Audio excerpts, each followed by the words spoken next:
And the fourth strike in the fundamental four is a rear uppercut. This strike also, just like the lead hook, can be thrown two different ways. As a quick flash uppercut, where it's more about timing, it's more about like an uppercut check. You don't throw it with power for a knockout, but you do it in order to set something else up, or just you time them as a counter when they're coming in. Or you throw it as a power shot, where you dig all your body and you deliver it through your uppercut as a KO, as a power uppercut. And that's the one we're going to cover, the power uppercut. So, few tips to throw the uppercut correctly, the rear power uppercut.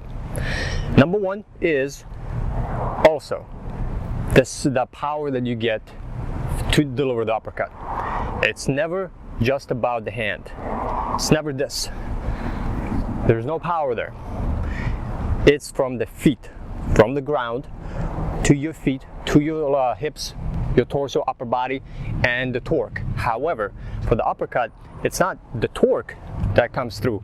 The torque comes through it, but the first thing is it's the up motion that you use from the legs, like almost a small squat down, and as you come up, the uppercut is delivered. That's where you get the power, from the up motion. So you do have to naturally squat down a little bit in order to come back up, so you can utilize the body and the power to deliver with the uppercut. Again, you do not want to throw an uppercut by itself. Minimize it. You can throw a few here and there in order to break rhythm once you get into combinations and free flow and sparring, but as a beginner and as an expert, as a more advanced, you want to minimize the single strikes, just like I mentioned in the hook video. Minimize the amount of single strikes you throw. Pepper them in here and there to throw just to infuse the variety into your strikes, but you want to minimize it as much as possible. And as a beginner, you want to eliminate them for now. Drilling, yes, you want to drill single strikes in order to get body mechanics. When you freestyling and free throwing, minimize it. And the rule is, don't throw more than two of the same strike at a time. When you start, usually you'll see this in fights all the time. Somebody throws one, then they throw the same strike a few seconds later, same speed, same cadence, same power. Two, when the third strike comes, they're getting tagged usually. So watch out for that. That third strike usually gets people in trouble. So you want to eliminate that. No more than two strikes, single strikes, and as a beginner, just remove them completely. And an uppercut, that's a very dangerous strike to throw by itself because you're opening yourself up. So you gotta be able to hide the uppercut with something else. Or when you're in clinch work, you can kind of throw it off of something else that you really can see it, especially if you use kind of your shoulder and they don't see it coming. They can feel it sometimes if they're good, but a lot of times you can throw it if they don't see it. Now, the power. The power for the uppercut comes from the ground, legs, and the upward motion, and the hand is the delivery mechanism. So, in order to throw the uppercut with power, fight stance. And then, in order to drill it, you have to slightly dip down in order to generate that power coming back up. And as you dip down, you're going to have to let go of your fist from your chin, and you do have to kind of loop it down. The key is to not bring it out, exposing yourself, and try to go too far and loop it up. You want to do this in more conservative motion. Short, not too far out, but you do have to, open yourself a little bit for the uppercut. So when you throw,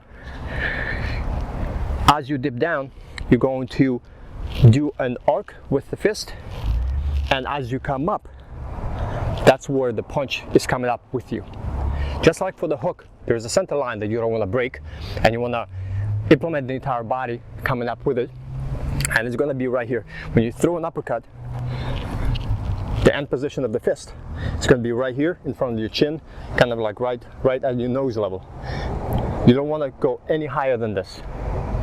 So this is the end position you want to maintain. The fist position all the 4 knuckles should be facing you, or you can throw it at a slight angle. So it's like a little slight angle to where it could either be like this, all the 4 knuckles in the palm facing you, or it can be slightly like this, where it's a slight angle of the knuckles in the fist and the palm. Right here. Here or here. Both work. Just a slight variation depending how you want to throw it. But also, you want to come up from the right in the center, right between their arms. So avoid variations of the fundamental uppercut where you come at an angle and throw it more like a hook or an angled uppercut. For this one, you want to train to come up right up the middle and right between. So you want to start drilling this one, the fundamental uppercut, to come right as a straight line from your fist to your elbow to your shoulder, and then right here in front of your chin. That's the center, right here, center line. Never breaking this. So with that in mind, when you deliver, you're going to maintain and never extend your fist past this line. So that means you need to utilize the body as you come up. You're already twisting and you're utilizing the legs and the hips to come up with the uppercut. That's where the power comes. It's that slight dip down.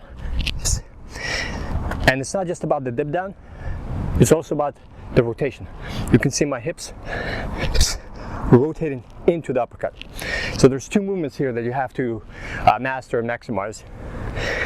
It's the dip and a slight squat as you come up, and there is a slight rotation happening at the same time, because you have to throw this right up the middle and kind of bring it forward. So there is a hip rotation going. So my hip is rotating as my legs are rotating, as my torso, upper body is rotating as well. So this is the key to the uppercut. So you have to drill this again slow, getting the mechanics down. Implementing that slide motion and the torque. Remember to always bring the opposite hand back to your chin. Don't get on the bad habits of dropping it, opening yourself up. Drill slow before you go fast. Then you do flow drills.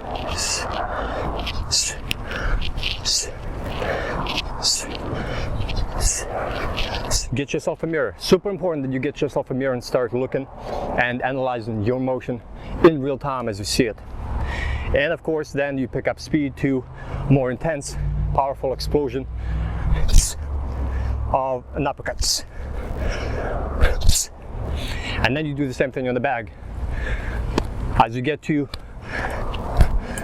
good mechanics down, then you can begin to hit the bag and drill it. As you throw an uppercut and it connects, bring it back right to your chin. You don't need to do this. Don't loop it back down. As soon as you hit it, shortest line between the distances to bring it back to your chin is a straight line. You don't need to loop it back down. As soon as you hit, bring it back to your chin and relax. For all these strikes, you want to relax before you throw and then explode, especially when you're doing that third part, when you are doing with more intensity, more speed, more higher pace, actually trying to do damage. That's when you need to relax, and then you need to explode. Relaxation and tension is everything in fighting. So you gotta have that balance, being relaxed, and right as you throw, that's when you explode, tighten, execute, and then when you're back to relaxation and tension. So with that is your fourth strike, your fundamental fourth strike you need to master. So you have your jab, you have your cross, you have your hook, the lead hook to the head, and the rear uppercut to the head. These are your 4 fundamentals. Before you get into any other strike and begin to drill any other variations of those strikes, you need to get really good with these 4. These are the 4 that every beginner needs to start with. This is what I started with, and I've continued to drill these 4 strikes to this day. over 2 decades later, I am still drilling the fundamental 4. They never, ever stop. So you better get really good with them, and you need to drill them, and you need to master them. So if you're ready to take the deep dive and learn the fundamental 4, that will pave the groundwork, the foundation of everything you do from here on out, you need to get the fundamental 4 course that I created. I put everything I know about these 4 strikes. I break everything down into detail about body mechanics and how to implement them. And more importantly, we go into the combinations, the 4 combinations you need to start throwing with these 4 strikes. Then I also go deeper into showing you how to drill and the tips for shadow boxing with 4 individual strikes, as well as combining them into combinations. And then also deeper dive on how to work the bag with these 4 strikes. So if you're ready to get the course, it's available right now. You can download it and you can start watching it. There'll be a link in the description below, or if you're watching this on the website, there'll be a link to download it on the website as well. So I will see you in the course. And this is the last commentary in this series. The uppercut is a very different punch compared to the straight 2 punches or any angled hooks that you would throw, just because of the angle it has to come up. And the body mechanics are also different because this is the only punch where you have to utilize that kind of sit down, a slight squat before you come back up. The rest of the punches you can do just torque of the hips and the legs and the upper body, but this one you really do have to sit down to deliver that power uppercut. So when drilling this by itself, focus on the body mechanics first before you begin to implement any footwork, any head movement, or any setups. You really need to get that sit down, and as you come up, to drive through with the fist. Get those body mechanics down first. Once you get the body mechanics down, then you can implement setups, such as a jab before you deliver a rear uppercut, or a hook, a lead hook to an uppercut. Now, I do want to point out, it is extremely important that when you start throwing different strikes, any of these 4 fundamentals, in sparring, in freestyling, you do need to start setting them up with punches. So you rarely throw a single strike unless you're drilling the body mechanics and the technique. But you do need to start implementing them within more of a combination rather than individually. So drill them individually first, get the technique down, and then begin to implement different combinations. A 2-punch combo, 3-punch combo, and a 4-punch combo, which we cover in the course extensively.